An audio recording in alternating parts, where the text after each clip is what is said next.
Hi, and welcome to the Curtis World Podcast, where I discuss situations going on in the United States as well as those across the world. And don't forget, hit that subscribe button and subscribe to my channel. Well, I wanted to ask you, what do you think about Mark Zuckerberg? Do you trust him? Do you believe that he has finally come to the realization that he does not control free speech and that he's going to let now his new meta system follow free speech guidelines for the United States? Or is he just saying this to us because he's trying to get in the good graces of President Donald Trump? I just wanted to know what you thought about it. I have really been trying to consider it and how he's all of a sudden had this great epiphany that what he's been doing forever has really broken our U.S. Constitution. And so I was looking at several things about him. You know, Facebook started in 2004, and then it started at Harvard University. And he really started it just for his friends and people at Harvard. And then it kind of expanded into other Ivy League schools. And then he started letting other people participate in it. And then by 2007, it had taken over MySpace and was the largest social media outlet. And so what happens when things like that happen is that you normally will have a person, especially when someone is creating some technology that's new, they start thinking they control it. And by controlling it, he thought it meant that he also controlled free speech. He did not control free speech. I wanted to read you what the First Amendment says. And this is the problem that I have with Mark Zuckerberg, because he is one of those billionaires, and because Facebook made him a billionaire, or Meta as he calls it now, is that he thought that he controlled not only Meta or Facebook, but he also controlled our First Amendment. But let me just read this to you. It says, First Amendment fundamental freedoms. Congress shall make no law respecting an establishment of religion or prohibiting the free exercise thereof, or abridging the freedom of speech or of the press, or the right of the people peacefully to assemble and to petition the government for a redress of grievances. Now, this is where Mark Zuckerberg and other social media owners per se, this is where they have problems, because they started thinking, because they started this one particular niche industry, that they were in control of everything, including what people can say.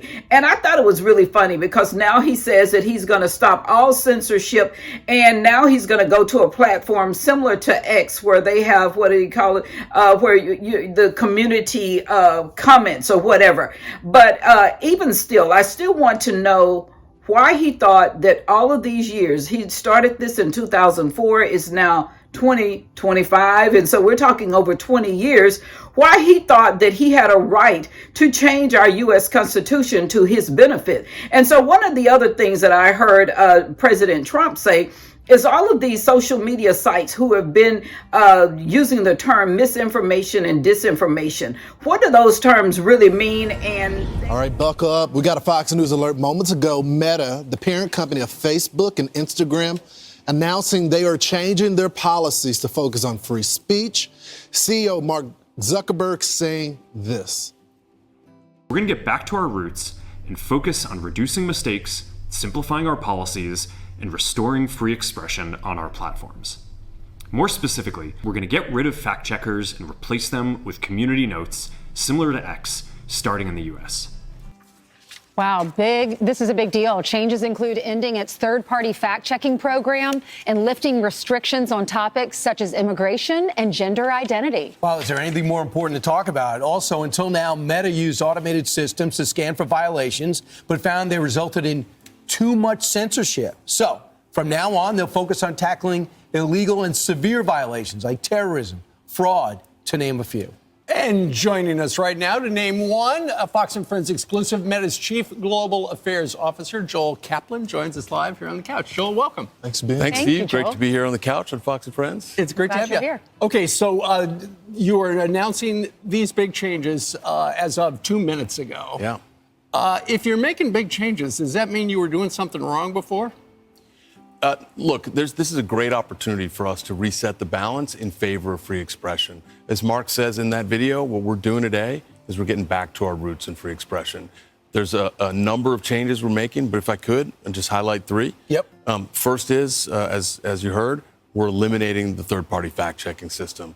Well-intentioned at the outset, but there's just been too much political bias in what they choose to fact-check and how, so we're just scrapping it entirely. They, what do you mean? You mean you? The fact-checkers. You set up but they're yours. Well, Right? so the idea was they're independent fact checkers, but they've just been too biased. And so what we're going to do instead is adopt a system like X has of community notes. So we're just going to rely on our own community of users to provide people more information about what they're seeing. And we think that's going to work great. Give us an example. If the headline is Donald Trump won the presidency, then anyone in the community can write notes underneath it? Yeah, great question. So somebody can write a note, and then the way it works is different people on the platform can sort of vote on that note. And if you get people who usually disagree, who all say, yeah, that sounds right, then that note gets put on the post and people see it. X has been doing it for a while. We think it's working really well, and we're going to adopt that system. And what are the other ones? Yeah.